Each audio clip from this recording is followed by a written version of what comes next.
Today happy day children. அன்புமான செல்வங்களே, இன்றைக்கி நம்ம பார்க்க போகிறது கிளாஸ் 10ல் உறவுகளும் சார்புகளும் பகுதி பார்க்க போகிறோம். அதாவது ரிலேஷன்ஸ் அண்ட் ஃபங்க்ஷன்ஸ். அந்த சாப்டரில் எக்ஸசைஸ் நம்பர் 1.5ல் செகண்ட் பார்ட்டில் ஃபஸ்ட்டு சப்டிஷன் பார்க்குறோம். இதில் என்ன நம்ம பார்க்க போகிறோன்னு சொன்னால் காம்போசிஷன் ஃபங்க்ஷன், அதாவது சேர்ப்பு சார்புகளை பற்றி பார்க்குறோம். இப்போது இதை நம்ம முன்னாடியே பார்த்துருக்கோம் ஃபஸ்ட்டு பார்ட்டில். இந்த எக்ஸசைஸ்லாம் ஃபஸ்ட்டு பார்ட்டில் பார்த்துருக்கோம். அதில் F composition G is not equal to G composition F நம்ம நிரூபிச்சிருக்கோம். ஓகேங்களா? இப்போது இங்கே என்ன சொல்லியிருக்காங்கன்னு சொன்னால் எஃப் காம்போசிஷன் ஜியும் ஜி காம்போசிஷன் எஃப்பும் ரெண்டுமே ஈக்குவல்னு சொல்லிட்டாங்க. ஓகேங்களா? ரெண்டுமே ஈக்குவல்னு சொல்லியிருக்காங்க. ஈக்குவல் சொல்லிவிட்டு ஜியில் இருக்கிற அந்த கே வேல்யூ என்னன்னு கேட்குறாங்க. ஓகேங்களா? ஸோ இது எப்படி நம்ம பார்க்கலாம். இப்போ கொஷின் பாருங்கள். Find the value of k such that F composition G is equal to G composition F. ஓகேங்களா? ரெண்டுமே சமம் சொன்னால் கே வேல்யூ என்னன்னு கேட்குறாங்க. எந்த ஃபங்க்ஷன்லேருந்து கே வேல்யூ கேட்குறாங்கன்னா ரெண்டில் ஏதோ ஒரு ஃபங்க்ஷனில் கே இருக்கும். இப்போ இந்த கொடுத்துருக்கிற ஃபங்க்ஷனில் ஜியில் தான் கே இருக்குது. ஓகேங்களா? ஓகே, இப்போ பாருங்கள். ஃபஸ்ட்டு எஃப் ஆஃப் எக்ஸ்ன்றது 3x + 2ன்னு இருக்குது. ஜி ஆஃப் எக்ஸ்ன்றது 6x - கேன்னு இருக்குது. இப்போ ரெண்டு ஃபங்க்ஷனை வச்சு நம்ம எஃப் காம்போசிஷன் ஜி தனியாக கண்டுபிடிக்கிறோம், ஜி காம்போசிஷன் எஃப் ரெண்டும் தனியாக கண்டுபிடிச்சி ஈக்குவல் பண்ணி அதில் நம்ம கே கண்டுபிடிக்கலாம். ஓகேங்களா? இப்போ சமுக்கு வரலாம். இப்போது இங்கே என்ன கண்டிஷன் கொடுத்துருக்காங்களோ இந்த கண்டிஷனை நம்ம அப்படியே இங்கே ரைட் பண்ணிப்போம். ஓகேங்களா?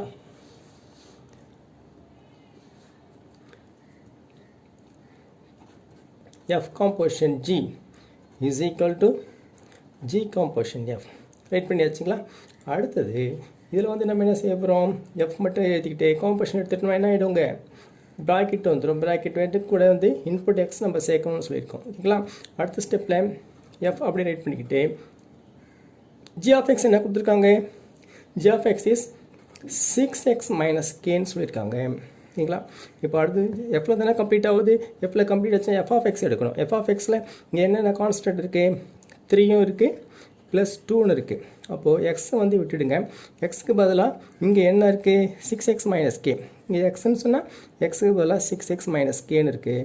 அப்போ நம்ம என்ன செய்யணும், இந்த இடத்துல எக்ஸுக்கு பதிலாக 6x - கே ரைட் பண்ணிக்கங்க. ஓகேங்களா? இப்போ மல்டிப்ளை பண்ணுங்க.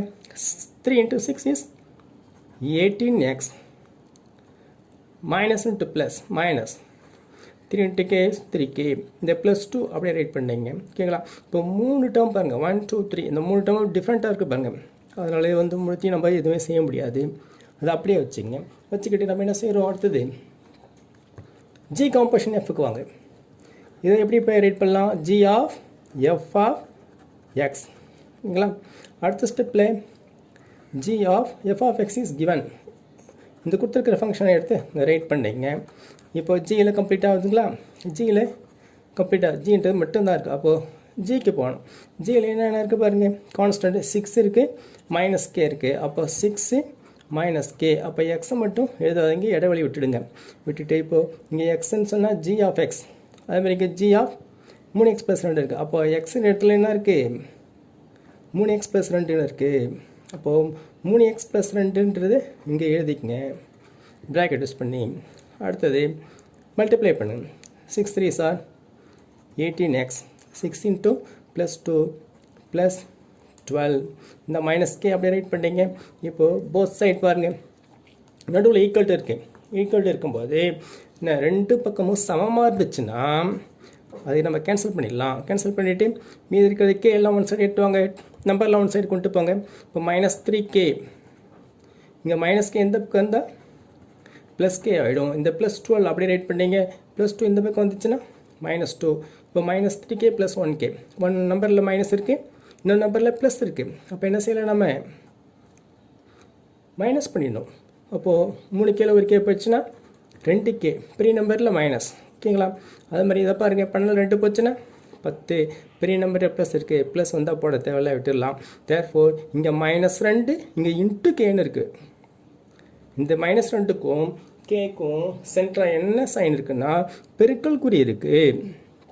அப்போது நம்ம கே கண்டுபிடிக்கணும்னா கே அப்படியே வச்சுக்கிட்டு என்ன செய்யலாம், இந்த பெருக்கல் -2 இந்த பக்கம் வந்துச்சுன்னா வகுத்தல் -2 ஆகிடும். சரிங்களா? இப்போது 10 ரெண்டால் டிவைட் பண்ணுங்க 5 2 சார் 10 1 2 சார் 2 கேன்சல் ஆகிடுச்சிங்களா இப்போது therefore k is 5 by 1 5 by 1 is 5 plus by minus is minus. Okay dear students நமக்கு தேவையான ஆன்சர் கிடச்சிருச்சு ஓகேங்களா இதில் ஏதாவது டவுட்ஸ் இருந்தால் நீங்கள் கமெண்ட் பண்ணுங்கள் ஓகே பார்க்கலாம் நெக்ஸ்ட்டு இதே மாதிரி இந்த பார்ட்லேயே இன்னொரு சம் இருக்குது செகண்ட் சம் அந்த செகண்ட் சம் நம்ம ஓகே டியர் ஸ்டூடெண்ட்ஸ் இப்போ அதே பார்ட்டில் செகண்ட் சம் இருப்பாங்க இதுவும் அதே மாதிரி கே ஃபைண்ட் அவுட் பண்ணுறது தான் ஓகேங்களா இதுலேயும் அதே மாதிரி நம்ம என்ன செய்கிறோம் எஃப் காம்போசிஷன் ஜி தனித்தனியாக எழுதிங்க F composition G is equal to G composition F right பண்ணிங்க இப்போது எஃப் காம்போசிஷன் ஜின்னு சொன்னால் என்ன பண்ணலாம் F of G of X ஓகேங்களா இப்போ எஃப் ரைட் பண்ணிங்க what is G of X 4x + 5 next இப்போ எஃப்பில் கம்ப்ளீட் ஆகுதுங்களா இப்போ எஃப் ஆஃப் எக்ஸ் 2x - kன்னு கொடுத்துருக்காங்க ஓகேங்களா அப்போ இதில் இருக்கிற கான்ஸ்டன்ட் என்ன இருக்குது நம்பர் மட்டும் பாருங்கள் இப்போது 2 இருக்குது இங்கே கே கான்ஸ்டன்ட்டு தான் எக்ஸ் மட்டும் தான் இங்கே வேரியபிள் ஓகேங்களா இப்போ 2 - k அந்த 2 - kன்றது எக்ஸை விட்டுட்டு -k 2 - k ரைட் பண்ணிங்க 2க்கும் பக்கத்தில் எக்ஸ் இருக்குது அப்போ எக்ஸுக்கு பதிலாக இங்கே என்ன இருக்குது 4x + 5 எஃப் ஆஃப் எக்ஸ்ன்னு சொன்னால் இந்த எக்ஸுக்கு பதிலாக எஃப் ஆஃப் 4x + 5 இப்போ இங்கே எக்ஸ்னால் எக்ஸுக்கு பதிலாக 4x + 5 இருக்குது அதை அப்படியே இங்கே ரைட் பண்ணிக்கோங்க 4x + 5 ஓகேங்களா இப்போ இது ரெண்டுத்தையும் மல்டிப்ளை பண்ணுங்கள் 2 4s are 8x next 2 5s are 10 plus into plus is plus இந்த -k அப்படியே ரைட் பண்ணுங்கள் இப்போ மூணுமே பாருங்கள் டிஃப்ரெண்ட்டாக இருக்குது பாருங்கள் மூணுமே வேறு இருக்குது இதை வந்து சிம்பிளை பண்ண முடியாது அடுத்தது இதுக்கு வரலாம் ஜி காம்போசிஷன் எஃப்னா G of F of X next G அப்படி ரைட் பண்ணிங்க what is F of X 2x - k இதை முடிச்சிட்ட பிறகு இப்போ ஜியில் கம்ப்ளீட் ஆகுதுங்க ஜியில் கம்ப்ளீட் ஆகுது ஜிக்கு வாங்க ஜின்ட்டு என்ன இருக்குது 4x + 5 இருக்குது அப்போது 4xஐ விட்டுட்டு அந்த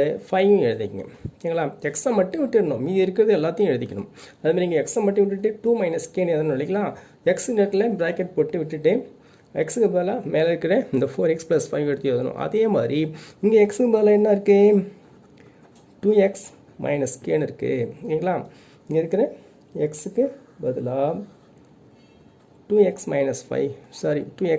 kன்னு இருக்குது இப்போ அடுத்த ஸ்டெப்பில் மல்டிப்ளை பண்ணுங்க 4 2s are 8x 4 × -k -4k இந்த +5 அப்படியே ரைட் பண்ணுங்க இப்போ போத் சைட் போன சம்மில் இருக்கிற மாதிரி போத் சைடும் இங்கே வந்து ஈக்குவலாக இருக்குது பாருங்கள் +8x + 8x கேன்சல் பண்ணிவிட்டு கே எல்லாம் ஒன் சைடு எடுத்துவாங்க இந்த -k அப்படியே வச்சுக்கோங்க இந்த -4k எந்த பக்கம் வந்துன்னா +4k இங்கே இருக்கிற +5 அப்படியே வச்சுக்கோங்க இங்கே இருக்கிற +10 இந்த பக்கம் வந்துச்சுன்னா -10 therefore 4k - 1k இப்போ 4k ஒரு k போயிடுச்சுன்னா மீதி 3k பெரிய நம்பர் ப்ளஸ் இருக்குது ப்ளஸ் வந்தால் போட தேவையில்லை நெக்ஸ்ட் இங்கே +5 இருக்குது -10 இருக்குது அப்போது 10 5 10ல் மைனஸ் இருக்குது 5ல் ப்ளஸ் இருக்குது அப்போது குறி மாறி இருந்தால் கழிச்சிடணும் இல்லைங்களா இதே மாதிரி கழிச்சுட்டு போட்டேன்னா என்ன கிடைக்கும் உங்களுக்கு 10ல் 5 போயிடுச்சுன்னா 5 பெரிய நம்பர்ட்டு மைனஸ் போட்டுங்க அடுத்தது பாருங்கள் இப்போ 3க்கும் கேக்கும் நடுவில் என்ன குறி இருக்குன்னு பெருக்கல் குறியே இல்லைன்னு சொன்னால் அங்கே பெருக்கல் குறி இருக்குன்னு அர்த்தம் ஒரு நம்பரும் ஒரு வேரியபிள் இருந்ததுன்னா வேரியபிள்னால் இங்கே வந்து கேட்டது ஒரு கான்ஸ்டன்ட்டு தான் இந்த நம்பரும் ஒரு எழுத்தும் இருக்கும் பொழுது நடுவில் வந்து குறியே இல்லைன்னு சொன்னால் அங்கே வந்து பெருக்கல் குறி இருக்குன்னு நம்ம எடுத்துக்கணும் ஓகேங்களா therefore இப்போ பாருங்கள் k is equal to இந்த பெருக்கல் 3 இந்த பக்கம் வந்துச்சுன்னா வகுத்தல் 3 ஆகிடும் ஓகேங்களா therefore -5/3 okay 3k is equal to -5 therefore k is equal to -5/3 okay this is the required answer ஓகேங்களா dear students ஓகே k இன் மதிப்பு நம்ம கண்டுபிடிச்சிட்டோம் ஓகே ஸோ இதில் ஏதாவது டவுட்ஸ் இருந்தால் உங்களுக்கு கமெண்ட் பண்ணுங்கள் தேங்க்யூ